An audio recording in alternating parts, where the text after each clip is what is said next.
Welcome back नाजरीन। और break पे जाने से पहले जी बात हो रही है, साथ ही हमें ज्वाइन कर रहे हैं जी नैयर बुखारी साहब, भी पाकिस्तान पीपल्स पार्टी के सीनियर मरकजी रहनुमा हैं। और डेफिनेट सी बात है, उनको भी खुशामदीद कहती हूँ। आईनी कानूनी मामलात पे बड़ी ज़बरदस्त निगाह रखते हैं। बहुत शुक्रिया नैयर बुखारी साहब, thank you so very much for joining us. Thank you. Nayyar Bukhari साहब, जो इस वक्त सिचुएशन बनी हुई है मुल्क के अंदर, जैसे कि हम देख रहे हैं खास तौर पे, और अब जो इस वक्त लार्जर बेंच ने भी उमर अता बंदियाल जो चीफ जस्टिस साहब है उनकी सरबराही में तहरीक अदम एतमाद पर डिप्टी स्पीकर कौमी असम्बली की रूलिंग और असम्बली तोड़ने के मामले खुद नोटिस की समाअत कर रहा है। क्या फोर्सी कर रहे हैं, क्या हो सकता है आइदर वे? अगर अंडू भी हो जाता है मामला तो आप लोगों की क्या स्ट्रेटेजी होगी?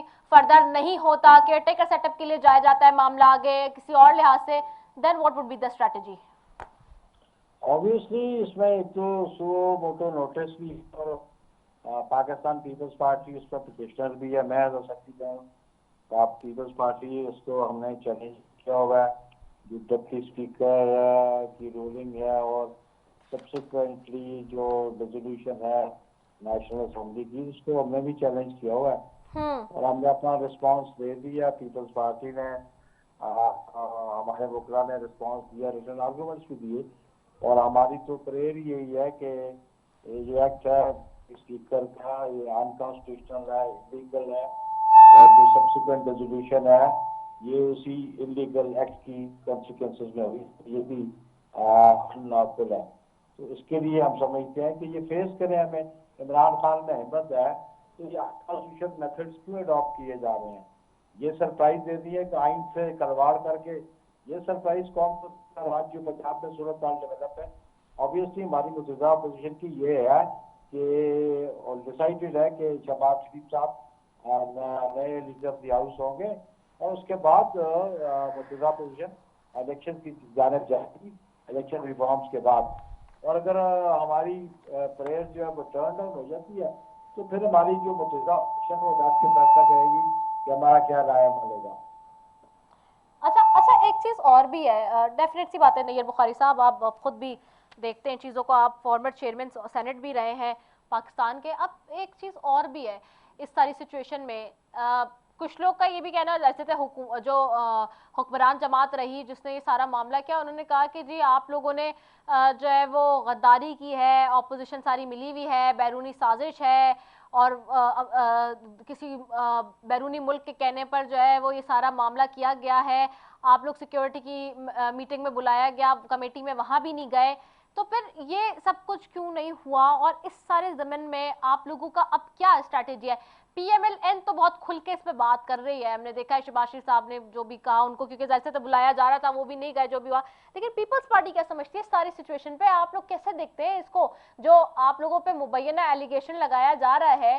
क्या ये इस एलिगेशन में कितनी दुरुस्तगी है? प्लस भुट्टो साहब का नाम बार बार लिया गया है सारी सूरत हाल में, खान साहब ने खुद भी लिया जलसे में खड़े होके, और पीटीआई खुद भी कह रही है कि देखें माजी में हमारे पास ऐसी एग्जाम्पल्स हैं कि ये कोई पहली दफा नहीं हो रहा, ये हिस्ट्री में होता आया है पाकिस्तानी, और आप बड़े जीरक सीनियर सियासतदान हैं, आप इसको कैसे देखते हैं? Thank you for such a long. बात यह है कि ये उस जाली जो खाता है उसके पीछे छुपना चाहते हैं और उस पर जो सिक्योरिटी की जिम्मेदार है उनकी भी ओपिनियन आ गई। और वसीम मलिक के प्रोग्राम में भी आपने देखी होगा जो वजाहत की गई है उस पर। अगर किसी को आप कहते हैं कि ये गद्दार है तो you have to prove in court of law, उसके लिए आपको एविडेंस देनी पड़ेगी, उसको लिए आपको विटनेस बॉक्स में आना पड़ेगा। ऐसा कोई प्रोसेस नहीं हुआ। एक वजीर कहता है ये है और उन्हीं का साथी कहता है और ये खुद ही कंप्लेनेंट है और खुद ये जज है, और ये तो जो प्रिंसिपल्स ऑफ जस्टिस है उसके खिलाफ बात है। को हम समझते हैं कि भागे हैं, ये शिकस्त खुर्दा है, ये जहनी तौर पे अपनी शिकस्त को कबूल करने को तैयार नहीं है और इस किस्म की हीले बहाने कर रहे हैं। और हम समझते हैं कि इमरान खान और इवन पंजाब में भी इनके पास वो स्ट्रेंथ नहीं है, तो इसलिए उनको तो मैं समझता हूँ कि गद्दारी तो उन्होंने की और आर्टिकल 5 की वायलेशन उन्होंने की है। सही। ठीक है। अच्छा, आप कह रहे हैं कि जी उन्होंने वायलेशन की है वो, फवाद चौधरी साहब ने, चूंकि जब ये रूलिंग दी है डिप्टी स्पीकर ने, तो उससे पहले उन्होंने कहा कि जी ये जो है वो बगावत के ज़मरे में आता है और ये साजिश के ज़मरे में आता है, इस चीज़ पे बनती नहीं है। अब ये इसमें डेफिनेट सी बात है, क्योंकि टेकअप किया हुआ है, अब कोर्ट में इस वक्त मामला है, सारा फैसला तो आ जाएगा। लेकिन उसके बाद आप लोगों को नहीं लगता, या आप लोगों को क्या लगता है कि आप लोग, बहुत जाहिर सी बात है, पहले से आप लोग मौजूद है, पाकिस्तान तहरीक इंसाफ की जमात तो पहली दफा आई है, इस वक्त हुक्मरान जमात जो है वो फर्स्ट टाइम सेटअप में आई है, उसको इक्तदार फर्स्ट टाइम मिला है।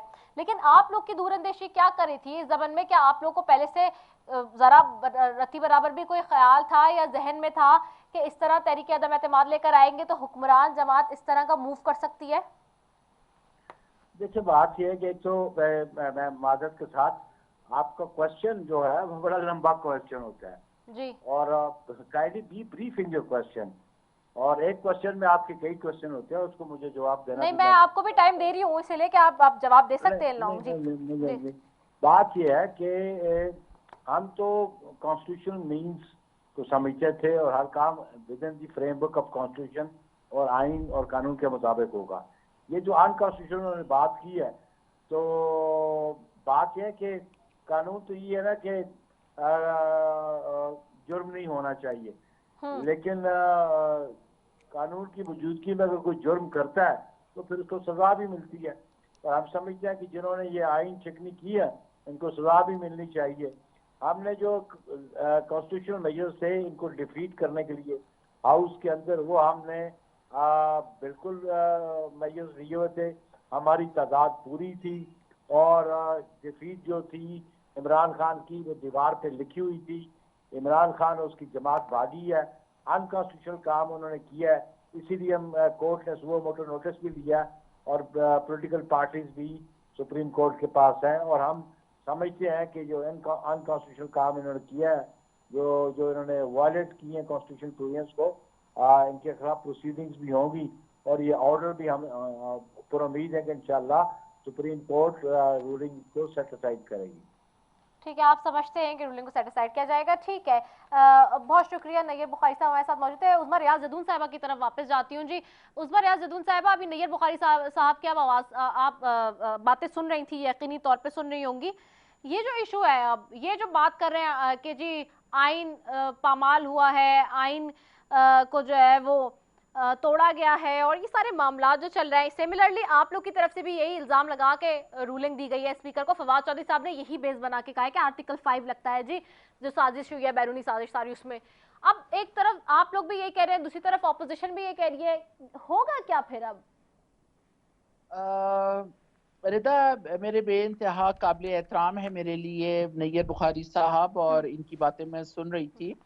जिस तरह से उन्होंने कहा कि जाली खत के पीछे गवर्नमेंट छुप रही है, ये बात आप हमेशा याद रखिएगा कि खान साहब ने कभी झूठ नहीं बोला। और दूसरी बात यह है कि वो एक इतनी बड़ी साजिश का इंकिशाफ कर रहे हैं अवाम के सामने, और अपनी गवर्नमेंट के सामने और अपोजिशन के सामने बता रहे हैं कि ये क्या साजिश है। और बहुत खुल के वो इसलिए बयान नहीं कर सके कि बहुत सी ऐसी चीजें होती हैं हसास जिससे होती हैं। लॉ एंड ऑर्डर जी। की सिचुएशन बन सकती है, तो वो कुछ चीजों को मुबहम रखा जाता है, इतना क्लियर नहीं बताया जाता।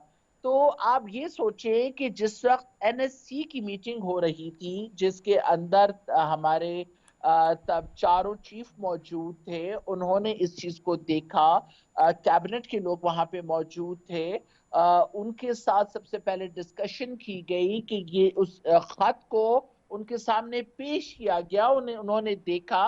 फिर हमारे तीनों सरबराहान, जो बहरी, बर्री और फजाई जो हमारी फोर्सेस है, उनके जो सरबराहान हैं, उन्होंने उसको पढ़ा, आईएसआई की चीफ ने उसको पढ़ा, उसको अच्छी तरह से देखा। फिर उन्होंने इस चीज को एडमिट किया कि हाँ, वाकई पाकिस्तान के खिलाफ एक बहुत मुनज्जम साजिश की जा रही है, और उसके ऊपर प्रॉपर उन लोगों ने दस्तखत किए। ये कोई ऐसी चीज तो नहीं है ना कि खान साहब ने एक हवा के अंदर एक फायर मारा कि चलो जी, लग गया तो लग गया, न लगा तो खैर है, कोई बात नहीं। आप एक इतनी इंपॉर्टेंट सीट पे बैठे हुए हैं, आप एक इस्लामी मुल्क को रन कर रहे हैं, आप सॉरी जी, आवाज आ रही है जी जी आपको? बिल्कुल आ रही है, बिल्कुल आ रही है, बोलिए बोलिए बोलिए जी, बिल्कुल आ रही है, सुन रही हूँ मैं। अच्छा, एक आप इस्लामी एटॉमिक पावर एक मुल्क है उसको आप रन कर रहे हैं, और उसमें आप इस किस्म की बेवकूफाना हरकत या बात एक प्राइम मिनिस्टर कर सकता है कि वो खुद जाली खत लिख के और अपनी हुकूमत को बचाना चाहे, जबकि ऑपोजिशन ये भी चाह रही थी कि इनकी हुकूमत जल्द से जल्द खत्म हो जाए। तो ये कैसे मतलब एक अनसेंसिबल सी बात मुझे लगती है। आप यही चाह रहे थे ना कि पाकिस्तान तहरीक इंसाफ की हुकूमत खत्म हो और हम्म इलेक्शन जल्द से जल्द हो। यही क्या खान साहब ने, ठीक है, हम्म हमने कहा जो आप तहरीक अदम एतमाद लेकर आ रहे थे, ये खत है, इस खत के अंदर प्रॉपर इसकी तमाम एक चीजें लिखी हुई है कि किस तरह से अदम एतमाद आनी थी, किस तरह से ऑपोजिशन ने गवर्नमेंट में आना था, उन्होंने हुकूमत संभालनी थी, और किसने प्राइम मिनिस्टर बनना था, किसने वजीर खारजा बनना था, किसने प्रेसिडेंट बनना था, हम्म और किसने सीएम पंजाब बनना था। इन लोगों ने तो ये सारी चीजें ऑलरेडी डिसाइडेड थी और सही। डिस्कस की हुई थी कि हमने ये काम इस तरह से करने हैं। लेकिन जब उस खत को बयान किया गया, बताया गया, तमाम फोर्सेस ने इस चीज पे इस चीज को माना कि हाँ वाकई ये साजिश है, तो उस साजिश की वजह से जब डिप्टी स्पीकर ने तहरीक अदम अतमाद को कलअदम करार दे के इसको खत्म किया, और फिर खान साहब ने अगर असेंबली डिसॉल्व कर दी और 3 महीने के अंदर इलेक्शन का कह दिया, तो इसमें इतनी परेशानी की क्या बात है। और अभी आप देख लें जिस तरह से अभी सुप्रीम कोर्ट ने ये फैसला दिया है कि वो खत सुप्रीम कोर्ट में पेश किया जाए, वो बताया जाए। अब क्योंकि इसमें अदालतें भी इन्वॉल्व हैं ऑलरेडी, जी भी डिस्कस की गई है, गवर्नमेंट ने भी डिस्कस की है, और इसी खत को सहाफियों के साथ भी खान साहब ने डिस्कस किया। उसके बाद अपोजिशन को भी बुलाया, उनको भी कहा कि जी आप एनएससी की मीटिंग के अंदर आए और आप इसको देखें और आपको पता चल जाएगा। उसमें अपोजिशन ने बाइकआउट कर दिया, उसमें अपोजिशन आई ही नहीं। आखिर ये इतने सिंसियर थे और इन्हें पता था कि ये खत जाली है, ये एनएससी की मीटिंग के अंदर शामिल हो जाते, दूध का दूध पानी का पानी हो जाता, वहां से ये बाहर आके ये लोगों को बता सकते थे कि भाई आया वहां पे जो ब्रीफिंग मिली वो गलत थी या सही थी, हो सकता था ना ये सारा कुछ। लेकिन ये जानबूझ के इस मामले से आंखें चुराए, क्योंकि इन्हें पता है कि इनकी इन्वॉल्वमेंट यहाँ पर मौजूद है, और अपने फेस सेविंग के लिए आज ये सुप्रीम कोर्ट के पीछे छुप रहे हैं, कभी क्या कर रहे हैं, कभी क्या कर रहे हैं। और भाई बात आप वाली है, आप लोगों को यह हुकूमत पसंद नहीं थी, बकौल आपकी ये सिलेक्टेड थी, ठीक है, खत्म कर दी हुकूमत, 3 महीने के अंदर इलेक्शन होंगे, आप भी मैदान में आए, पीटीआई भी मैदान में आती है, जो ठीक होगा अवाम उसको सिलेक्ट कर लेगी, इलेक्ट कर लेगी, ना आपका रोला रहेगा ना हमारा रोला रहेगा, आप आए ना मैदान में। ये तो फजूल बातें मुझे एकदम लगती हैं कि जी ये जाली खत है, ये है वो है। मैं जी इस चीज को देख के बस परेशान भी होती हूँ और हैरान भी होती हूँ, मैं और क्या कहूँ। अच्छा एक चीज और भी बताएं, सेंटर सादिया बासी साहब आ गई हैं क्या? अच्छा ठीक है, चलिए मैं उस्मा साहिबा की तरफ ही जाऊँ। उस्मा साहिबा एक चीज़ और भी ये बताइएगा कि अब जो सिचुएशन इस वक्त इमर्ज हो रही है, ये जो अंडू की बात समझ रहे हैं, लोगों को लग रहा है कि शायद जी सिचुएशन अंडू हो जाएगी और वापस तहरीक अदम एतमाद पर आ जाएंगे। अगर ऐसी सिचुएशन बनती है फिर आप लोग क्या करेंगे? फिर तो आप लोग वहीं खड़े होंगे जिस पोजीशन से निकलने के लिए आपने सारे इकदाम उठाए। देखें जी, ये तो प्रिडिक्शंस है ना, ये तो कुछ भी हो सकता है। अभी हम्म तो सुप्रीम कोर्ट ने खत मांगा है और उसके पीछे उन्होंने कहा है कि आप हर चीज को क्लियर करके बताएं कि ये अगर साजिश थी तो ये कैसी साजिश थी और किसने क्यों क्यों की और कैसे हुई, ये तो हम्म सारी चीज है ना। अब ये देखें कि ये खत भी जब सुप्रीम कोर्ट में पेश होगा और तमाम दलाइल भी दिए जाएंगे, उसके बाद फैसला होगा कि ये अंडू होती है कि ये इसी चीज को दोबारा से इसी फैसले को कायम रखा जाता है। ये तो अब बात की बातें है ना। तो बाद में ये है कि अगर ना हुआ तो ठीक है जी, हम ऑपोजिशन में जाके बैठ जाएंगे, क्या होगा, ऑपोजिशन में जाके बैठ जाएंगे हम, अगर इस हम्म चीज को अंडू कर दिया जाता है तो फिर देख लेते हैं, इन लोगों के भी काम देख लेते हैं, और फिर हम ज्यादा उस वक्त आजाद होंगे और बहुत बेहतर तौर पे और खुले तरीके को से अवाम को भी बता सकेंगे, और बाकी लोगों के अंदर भी ये जो ऑपोजिशन के लोग हैं इनको भी अच्छी तरह से समझ आ जाएगा कि क्या हो रहा है और कैसे हो रहा है। ठीक है, बहुत शुक्रिया। उस्मा रियाज जदून साहिबा भी हमारे साथ मौजूद थी और सेंटर सादिया अब्बासी साहिबा से अनफॉर्चुनेटली हम कनेक्ट नहीं कर सके। We were having her as well, लेकिन अनफॉर्चुनेटली उनसे बात नहीं हो सकी। मेरी नैयर बुखारी साहब, आपका भी बहुत शुक्रिया कि आप हमारे साथ थे जी। नाज़रीन, इस वक्त मैं जैसे कि कहा कि ऑस की सिचुएशन है, लेकिन नक्ता बज़ाहिर यही है कि आगे आइंदा आने वाले दिनों में केयर टेकर सेटअप की तरफ भी जाया जा सकता है। और फिर अर्ली इलेक्शंस की जहाँ बात हो रही है उसमें एक इशू है और वो हल्का बंदियों का है, वो मरदमशुमारी का है। ये मामला कैसे तय होंगे, क्योंकि मुल्क को चलाना है तो फिर अमीकेबली चीज़ों को सॉल्व और सॉर्ट आउट भी करना होगा। एक जगह पे आके डेडलॉक के ऊपर नहीं बन सकती चीज़ें। इसी के साथ जी अपनी मेज़बान दस्तफी को दीजिए इजाज़त। पाकिस्तान जिंदाबाद।